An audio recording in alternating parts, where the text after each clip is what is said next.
While many people believe that legendary actor Andy Griffith is just as beloved in real life as his character is on The Andy Griffith Show, his children have recently revealed a series of behind-the-scenes conflicts and malicious rumors about his life. Not stopping there, suspicions about Andy's unusual death in 2012 are also a controversial topic for many experts. To clarify these rumors, we have thoroughly researched and brought you irrefutable facts about Andy Griffith in this video. Don't miss the final shocking truth. While The Andy Griffith Show portrayed the idyllic and charming town of Mayberry with its wholesome characters, the off-screen lives of its stars, Andy Griffith and Don Knotts, were far from the squeaky clean images they projected on television.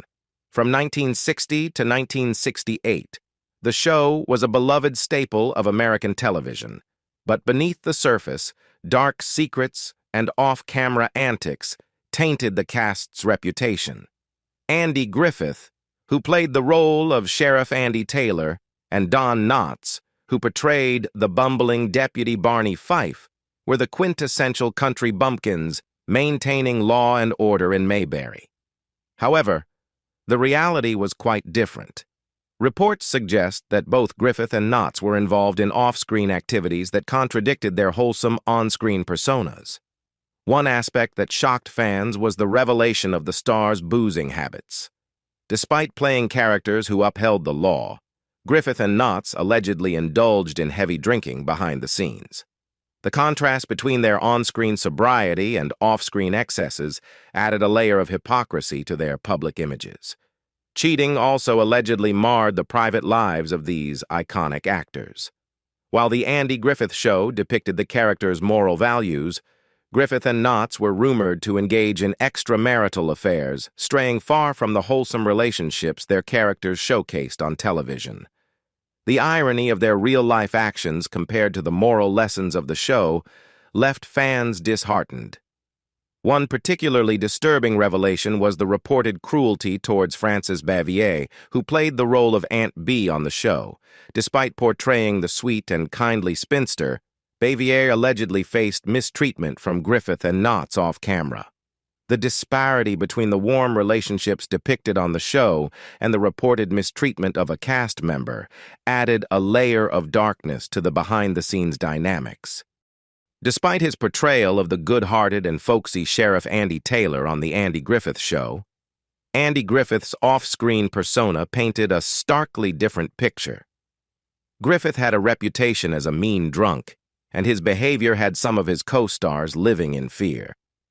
According to Daniel DeVise, author of the book Andy and Don, friends of Griffith were apprehensive about spending time at his home, where the amiable sheriff on TV transformed into a less-than-friendly figure. One co-star who openly spoke about Griffith's volatile nature was George Lindsay, known for his role as Goober Pyle, the hayseed car mechanic on the show from 1964 to 1968. In his 1995 memoir, Goober in a Nutshell, Lindsay revealed the atmosphere of fear that surrounded Griffith. Lindsay noted, "Most of us were deathly afraid of Andy." And he went on to describe a weekly ritual that kept the cast on edge. According to Lindsay, every Monday night, Griffith would make phone calls to the cast members to share his thoughts on their performances. If Griffith liked your performance, you could expect a call. However, if the call didn't come, it instilled a sense of dread among the actors as they faced the prospect of returning to work on Tuesday morning. This routine created a tense environment, with the cast members anxiously awaiting Griffith's verdict on their work. Andy Griffith's off-screen life was marred by intense anger and emotional turmoil, contrasting sharply with the amiable Sheriff Andy Taylor he portrayed on The Andy Griffith Show. Insiders revealed that Griffith's white-hot rages were unbearable, and his first wife, Barbara, experienced the full force of his fury during a particularly heated argument. In an explosive display of rage, Griffith reportedly punched out a car's windshield in the midst of the confrontation, showcasing the depth of his volatile temper. Behind this tempestuous demeanor was a troubled past. Griffith's difficult childhood, marked by hardships and growing up on the wrong side of the tracks in Mount Airy, NC, contributed to a sense of bitterness and resentment. The actor, despite achieving fame and success, felt the weight of judgment and condescension based on his upbringing. This background seemed to have fueled his inner demons, leading to the outbursts that those close to him found unbearable. To cope with his anger issues, Griffith took a proactive step and sought professional help. Sources revealed that the actor admitted to undergoing therapy for more than a dozen years to gain control over his temper. This acknowledgement hinted at a man grappling with deep-seated issues, trying to reconcile his public persona with the turbulent emotions that simmered beneath the surface. Adding another layer to Griffith's emotional struggles was his complex relationship with co-star Don Knotts. Despite their on-screen chemistry, Griffith reportedly harbored bitterness and jealousy over Knotts' success. Knotts, who portrayed the bumbling deputy Barney Fife, received critical acclaim and Emmy Awards for his role, a fact that seemed to intensify Griffith's inner turmoil. The perceived disparity in recognition and accolades between the two actors may have fueled Griffith's resentment, contributing to the complexities of their off-screen relationship. Don Knotts, who played the iconic role of Deputy Barney Fife on The Andy Griffith Show, had a troubled childhood that significantly contributed to the complex dynamics between him and his co-star Andy Griffith. Growing up in a small town in West Virginia, Knotts faced the challenges of a difficult family environment. His father, described as a disabled alcoholic, reportedly reached a disturbing low point, holding a knife to his own son's throat. These early traumas undoubtedly left a lasting impact on Knotts and influenced the course of his life. The tumultuous backgrounds of both Griffith and Knotts became a source of tension between the two stars. This shared history of adversity seemed to fuel a rift between them, ultimately leading to Knotts' departure from the show after 5 seasons. The emotional scars from their troubled childhoods played a role in shaping their personalities and interactions, contributing to the complexities of their off-screen relationship. However, it's important to note that their journey together had moments of camaraderie and friendship. Knotts and Griffith first became friends in 1955 while co-starring in the Broadway play No Time for Sergeants. In the early years, they were described as partners in crime, engaging in a lifestyle that included being sex-crazed womanizers and cheating on their first wives. The two even went on double dates with their mistresses, creating a bond that extended beyond the professional realm.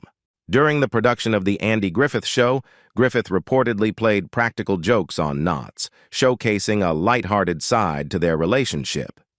Griffith would intentionally irritate Knotts by addressing him by his real name, Jess, a name Knotts disliked. Additionally, Griffith would drop heavy metal film canisters while Knotts was sleeping, injecting humor into the sometimes tense atmosphere on set. Despite the challenges and conflicts, the two stars eventually reconciled. Many years after the show ended, Griffith spoke fondly of Knotts, stating that the 5 years they worked together were the best 5 years of his life. The acknowledgement of the positive aspects of their collaboration highlights the complexity of their relationship, showcasing moments of genuine friendship amidst the struggles and conflicts that marked their personal and professional journeys. In 2000, Griffith's statement about Knotts suggested a sense of appreciation and nostalgia for the camaraderie they shared during the peak of their careers. This enduring connection became poignantly evident during the final chapter of Don Knotts' life. In 2006, Knotts battled lung cancer, facing a formidable adversary that would ultimately claim his life. Throughout this difficult period, Andy Griffith stood by his friend's side. Griffith, who had witnessed the highs and lows of Knotts' life, was there for him in his final moments. As Don Knotts approached the end of his journey, Andy Griffith took a place by his bedside, offering support, comfort, and companionship during Knott's battle with illness. The scene was a testament to the depth of their friendship, showcasing Griffith's commitment to being there for his longtime companion in times of both joy and sorrow. The behind-the-scenes dynamics of The Andy Griffith Show took an unexpected turn with the revelation of an off-screen romance between Andy Griffith and his on-screen girlfriend, Annetta Corsaw, who portrayed teacher Helen Crump. Their relationship, which blossomed almost immediately after Corsaw joined the cast in 1963, added a layer of complexity to the show's behind-the-scenes narrative. The behind-the-scenes dynamics of The Andy Griffith Show took an unexpected turn with the revelation of an off-screen romance between Andy Griffith and his on-screen girlfriend, Annetta Corsaw, who portrayed teacher Helen Crump. Their relationship, which blossomed almost immediately after Corsaw joined the cast in 1963, added a layer of complexity to the show's behind-the-scenes narrative. According to accounts, Griffith and Corsaw's off-screen romance was passionate and intense. Author Daniel DeVise, in his book Andy and Don, painted a vivid picture of their relationship, stating, "Andy couldn't get enough of Annetta." The bond they shared went beyond the scripted romance on the show, evolving into a real-life connection that captivated those close to them. One of Griffith's friends described the affair as true love, emphasizing the depth of the emotions involved. Their connection, however, remained shrouded in secrecy, concealed behind the veneer of the show's public image. Despite their best efforts to keep their romance private, Griffith and Corsaw's affair became an open secret on the set. The cast and crew were privy to the details of their torrid affair, and it became a recurring theme in the various pranks played among the team. One memorable incident involved a crew member donning a waiter's uniform and delivering food to Griffith's Hollywood hotel room. The unsuspecting Griffith opened the door only to find himself caught in a compromising position, locked in a steamy embrace with Corsaw. The revelation left Griffith, in the words of the account, fit to be tied, highlighting the challenges of maintaining privacy in the public eye. At the time, Knotts was married to Catherine Metz, but his heart belonged to Lynn Paul, the assistant to Andy Griffith's manager. According to the book by Daniel DeVise, Knotts eventually confessed to his wife about his extramarital affair with Paul, leading to the collapse of his marriage. The revelation and subsequent divorce occurred in 1964, adding a layer of real-life drama to the already complex relationships within the cast. Meanwhile, Andy Griffith, who had his own affair with Annetta Corsaw, was also navigating a tumultuous romantic life.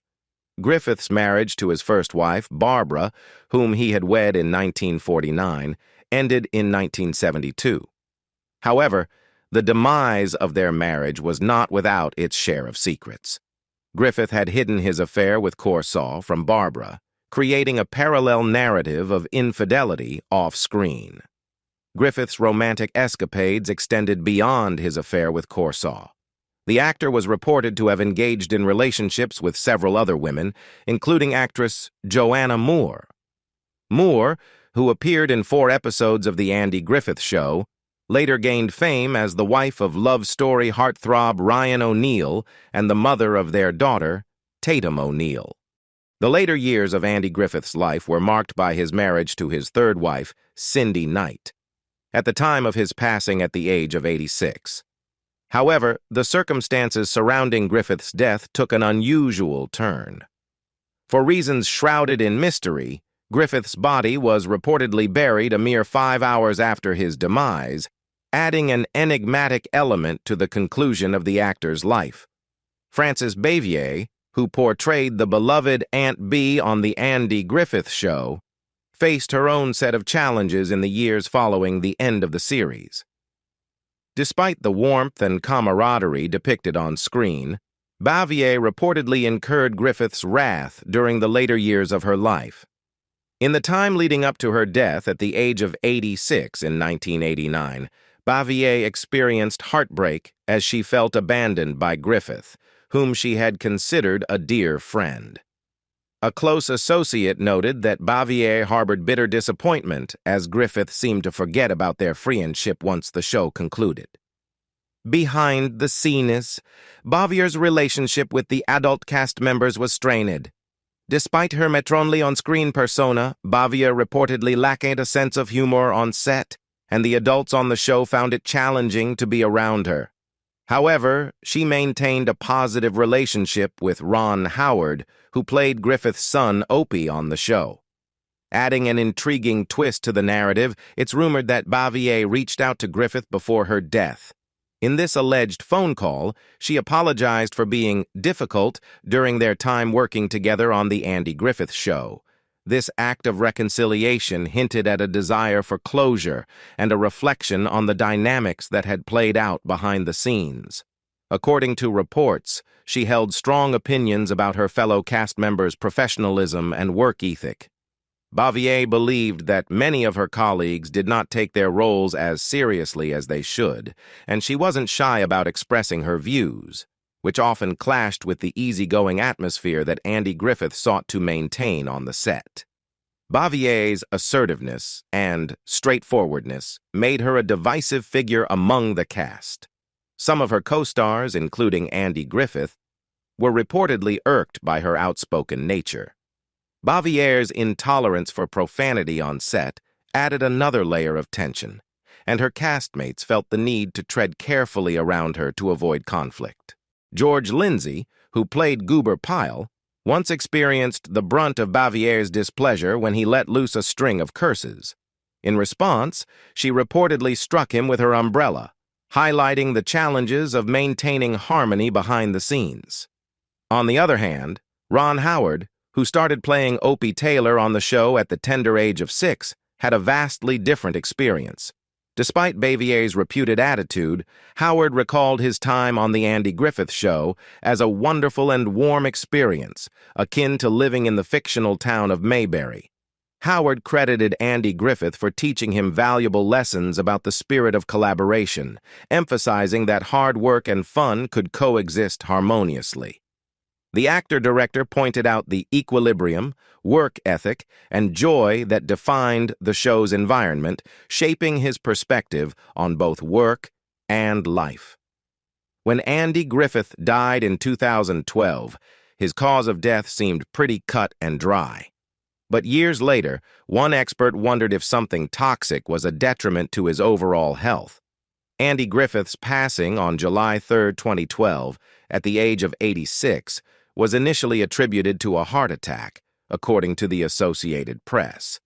The beloved actor, known for his iconic roles in The Andy Griffith Show and Matlock, died just 24 hours after experiencing a heart attack at his home on Roanoke Island, North Carolina. At the time, Griffith was residing with his third wife, Cindy Knight Griffith, who released a heartfelt statement expressing the deep bond they shared. In her adoring statement, Cindy Knight Griffith highlighted Andy's unwavering Christian faith, emphasizing that he was prepared for the day he would be called home to his Lord. She painted a picture of their profound connection, describing him as the love of her life, her constant companion, partner, and best friend. Despite the unimaginable loss, Cindy found comfort and strength in God's grace, expressing her belief that Andy was now at peace and with God. Griffith's death certificate revealed a history of health challenges, including coronary artery disease. According to The Hollywood Reporter, doctors officially listed his cause of death as a heart attack. However, this conclusion did not go unquestioned. Some experts raised the possibility that Griffith's home might have played a role in silently poisoning him, contributing to his ailing condition.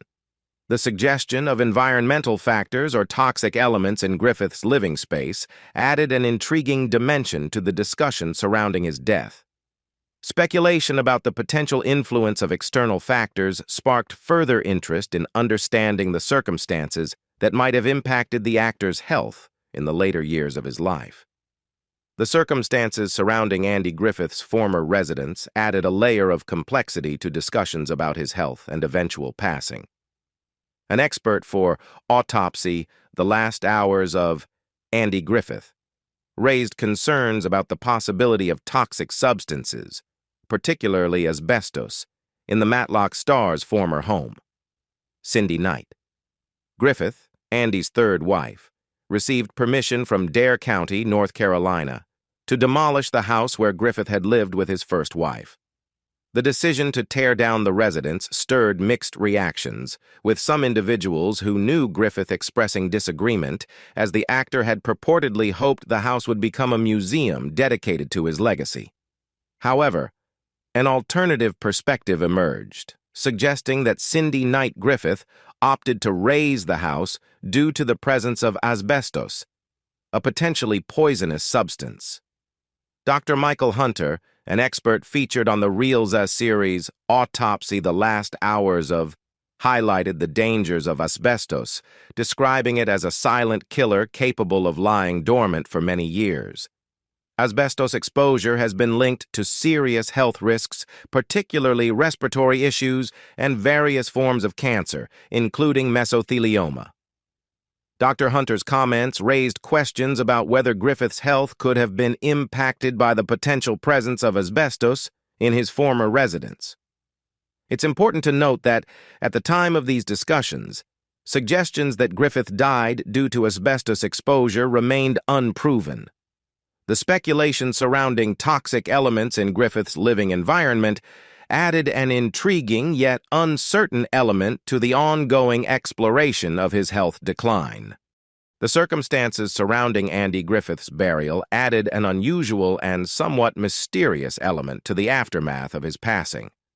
Following his death, Griffith's widow and family made the decision to bury him in less than 5 hours, a swift timeline that stood out as notably uncommon in the realm of celebrity funerals.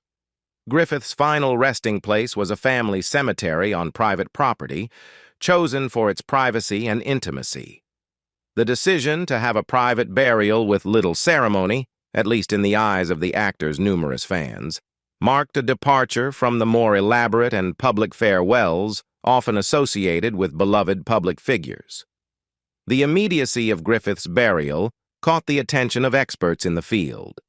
The executive director of the state's Funeral Directors Association, with over 3 decades of experience, expressed surprise at the rapidity of the burial, stating, "I don't recall having heard of it, and I've been here 32 years, according to The Hollywood Reporter. The unusual nature of Griffith's burial timeline fueled speculation and curiosity among the public and media.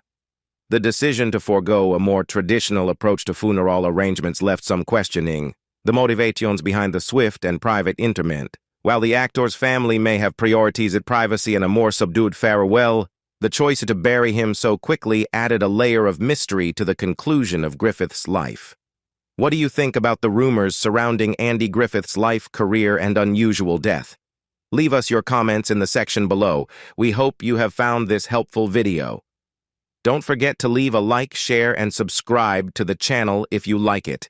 Thank you for watching this, and see you in the next videos. Goodbye.